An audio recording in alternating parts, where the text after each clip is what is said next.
There's a short piece of film shot on the morning of June 6, 1944 that captures one of the most chaotic moments of the D-Day landings.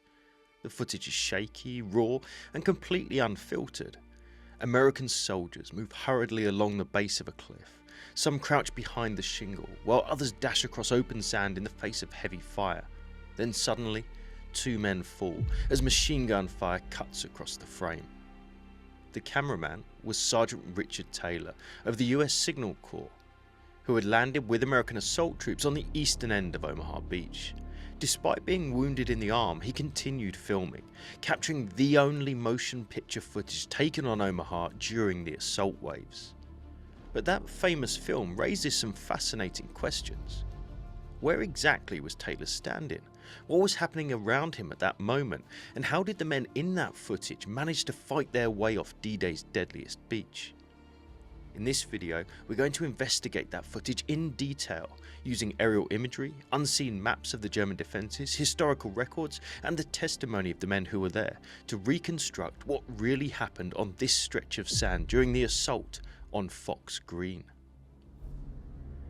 Omaha stood out from the other four designated D-Day invasion beaches for one main reason. These 50 to 100 foot high bluffs, bookended by sheer cliffs which ran along the entire 4-mile stretch of sand, offering an imposing defensive position for the Germans guarding the Atlantic Wall. Those defenders had created a series of interlocking strongpoints known as Widerstand or resistance nests, dotted along the coast, each possessing their own anti-tank defences, machine guns, barbed wire, minefields, and manned by up to 50 men each. There was a weakness, however. At 4 key points in the bluffs, there were large natural valleys known as draws that provided valuable exits for men and vehicles to get off the beach.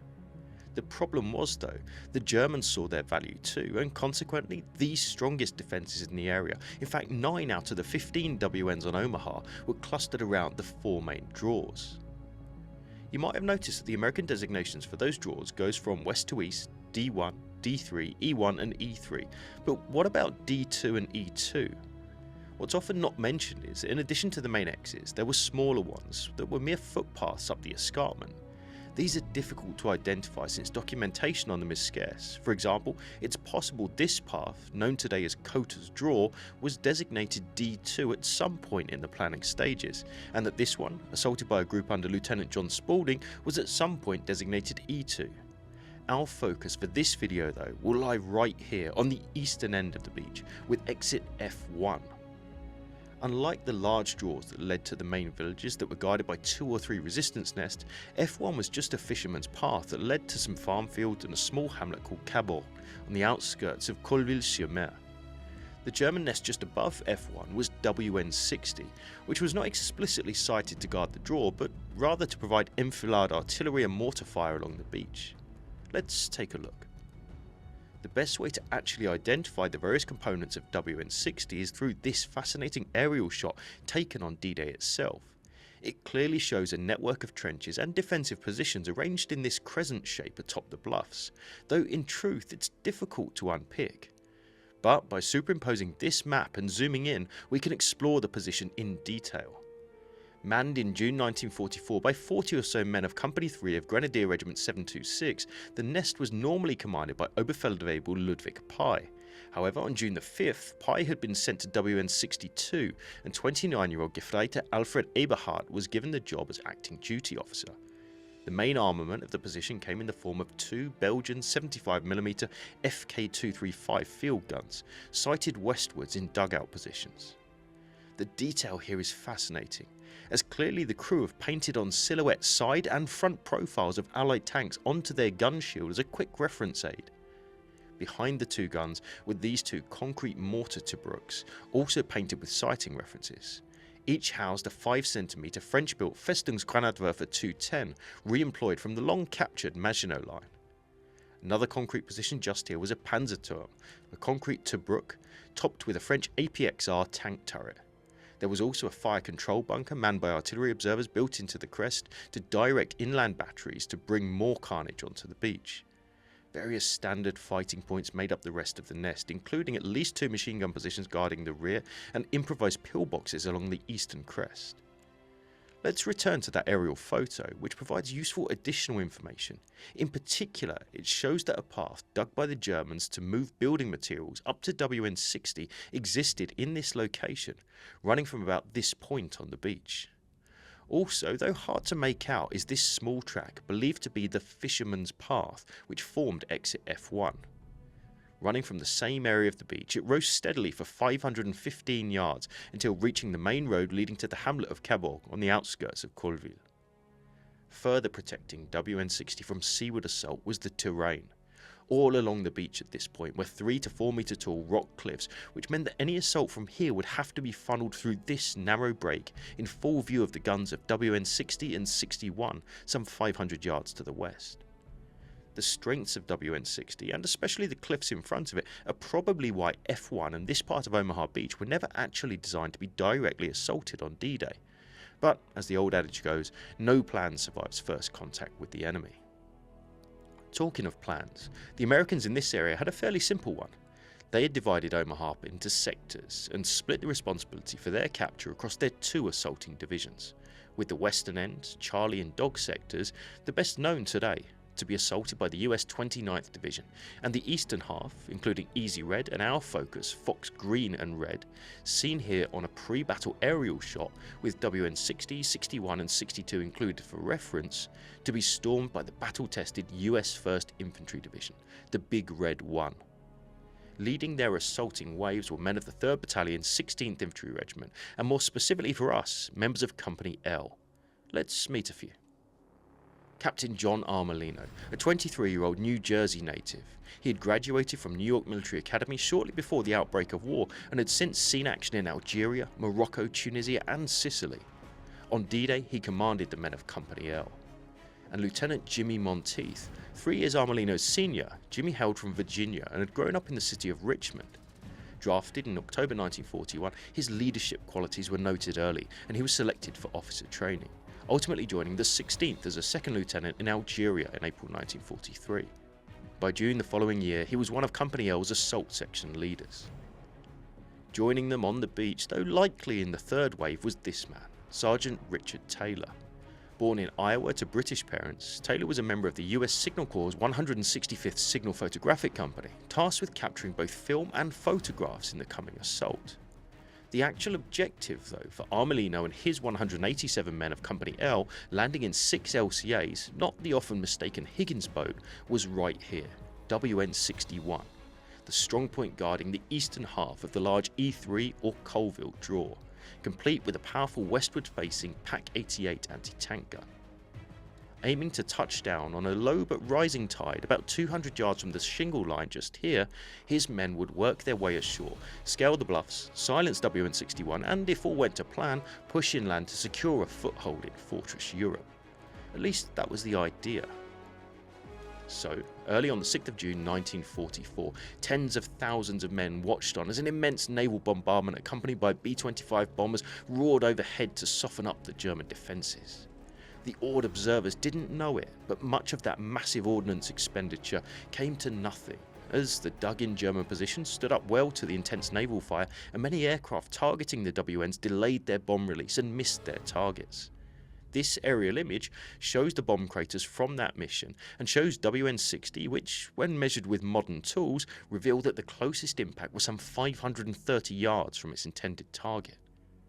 Making matters worse, the massive amounts of smoke and dust kicked up by the bombardment largely obscured the coastline, meaning that approaching landing craft had few identifying markers with which to maintain direction. The result for the 6 LCAs of Company L and hundreds of other men of the leading wave on Omaha was chaos. Delay and confusion immediately descended, and Armelino's men were no exception. On the run into shore, No. 4 Section's LCA capsized in the harsh swell, with 8 of the 31 occupants drowning before even reaching the beach. And by the time the 5 remaining boats of Company L did touch down, it was already 7 AM, 30 minutes behind schedule. Lieutenant Klenk's No. 1 Section boat was the first to land, and he soon realised that the strong current had pushed them off course, putting them ashore right here on Fox Red Sector, some 700 yards east of their intended landing point, and even worse, directly under the guns of WN60. Moments later, Klenk's LCA came under artillery fire. Some sources claim that it came from the field pieces above them, though their limited traverse and depression makes it unlikely. In fact, they were probably targeted by the 5cm anti-tank gun in a ring stand position just here at WN61, about 780 yards to the west. Either way, a number of men were killed outright when the boat was struck, with the survivors clambering over the dead and wounded to get out as the craft wallowed in the surf, with 19 men lost in the chaos. The other 4 LCAs ground to a halt as they too hit the sand and dropped their ramps around here. Clusters of the famous mined log ramps and Czech hedgehogs stopped on Fox Green sector, so the only obstacles Company L encountered when they came ashore were some lines of Belgian gates and then a band of mine posts. But that lack of obstacles also meant a lack of cover, and soon the waterlogged attackers, weighed down with kit and ammunition, were trudging forwards across 200 yards of open sand under heavy machine gun fire, in hopes of reaching the shelter offered at the base of the cliff just under WN60. Private John Sweeney, part of Lieutenant Monteith's second section, was there. All of a sudden I got hit by machine gun fire coming from the left front. I was turned completely around, the bazooka I was carrying was full of holes, and the lifebelt I was wearing was taken right off me. A little further back, Staff Sergeant Vincent McKinney, a survivor of Klenk's section, was the last to leave his sinking LCA. I didn't see a soul. I thought how eerie this was. I could see little puffs coming out of the sand where they were shooting at me. Despite the chaos and the hellish race along the beach, some men did reach the relative safety of the cliffs and were able to take cover from the fire of WN60 above them, and to a lesser extent that coming from WN61. Amongst those assembled in this area, which included some 29th Division men who had become hopelessly lost, were Captain Armelino and Lieutenants Klenk, Cutler and Monteith. A short time later, and well aware that staying put wasn't an option, Armelino spotted 2 distinctive deep-wading Sherman tanks which had successfully made it ashore onto Fox Red and began firing at targets of opportunity. Fortune was with Sergeant George Geddes a little further over in Easy Red, whose Sherman quickly managed to silence the potent 88 in WN61, killing its commander, Oberfeldwebel Schnell, in the process. Within a few minutes, Sergeant Strozny of the 16th Company E managed to knock out a 5cm anti-tank gun just here in WN61 with the bazooka, meaning that for now at least, the Shermans could operate around Fox sector with at least some degree of safety. But buttoned up as they were, with heavy small arms fire crisscrossing the area, they remained out of contact with the troops sheltering under the cliffs. The problem though was this: by 7:30, the mixed units under the cliffs were still completely pinned down, and with each passing minute the tide was rising. The result was that new troops, unsure of what was going on in the smoke-shrouded coastline to their front, were being disgorged onto beaches in front of unsuppressed machine guns, and after running the gauntlet to the cliffs, were finding it ever harder to shelter from enemy fire. Command and control was coming under severe strain too. The last arrivals on Fox, the men of Company K had lost their commander, Captain Prucknell, and XO to the same mortar round moments after landing, and with Companies I and M due to arrive in the next few minutes, Armelino knew that something had to be done. Bursting out of cover and sprinting across to establish contact with the 2 tanks in full view of the enemy, he was gravely wounded by a mortar shell fragment which struck his right thigh, severing an artery. Command on this part of the beach now fell to Lieutenant Cutler, with Monteith and Klenk in support. After a quick discussion, it was decided that only one spot offered any hope of progress inland. It was right here, the entrance to the F1 draw. Accessed by a small break in the cliffs, but only 100 yards from the nearest guns of WN60, it was a perilous prospect. Gathering his 230 caliber machine guns, he ordered his sections, 2nd, 3rd and 5th, to prepare to move. At the same time, and knowing their support was crucial, Jimmy Monteith set out in Captain Armelino's footsteps, racing across the open sand to the 2 Shermans. His luck held. Hammering on the turret of the lead tank for all he was worth, he managed to establish contact and pointed out the key targets in WN60 which were covering the F1 draw. Moments later they began to move, taking up a position to add heavy covering fire against the strongpoint. Racing back to join his section, Monteith, Cutler and the survivors on the beach began to climb. About that very same moment, offshore, Richard Taylor and the 3rd wave were approaching Fox sector.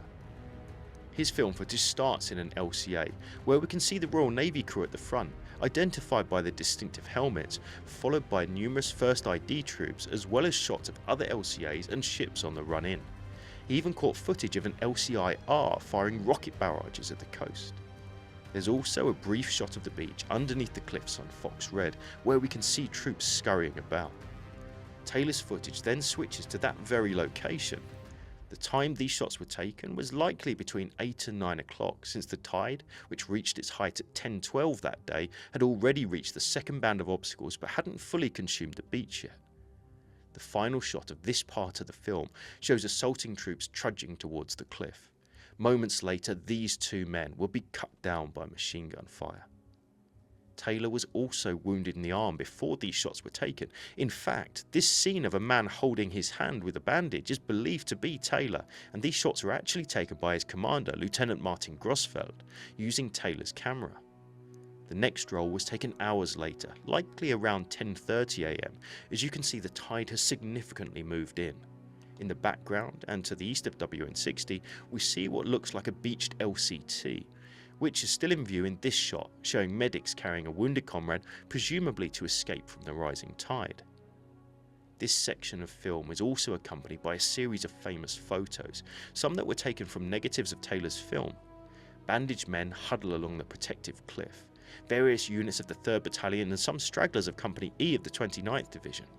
One of the photos, taken some time later, probably around 11:20 am, featuring troops disembarking from an LCI, actually shows the back of the two Sherman tanks with their wading snorkels clearly identifiable that had been directed by Lieutenant Monteith. Sergeant Taylor's iconic film is the only surviving footage that was taken on the beach during the assault waves, ironically taken on a lesser-known sector of bloody Omaha. Let's return and examine the detail of this powerful aerial shot to consider the situation at that crucial time.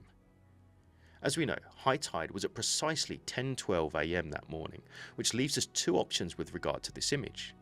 One, it's taken just before high tide, or two, it's taken just after, so about 9:30 am or about 10:45. But we do have a few clues. The real telltale that this is actually after high tide is right here. A landing craft hard up against the cliffs.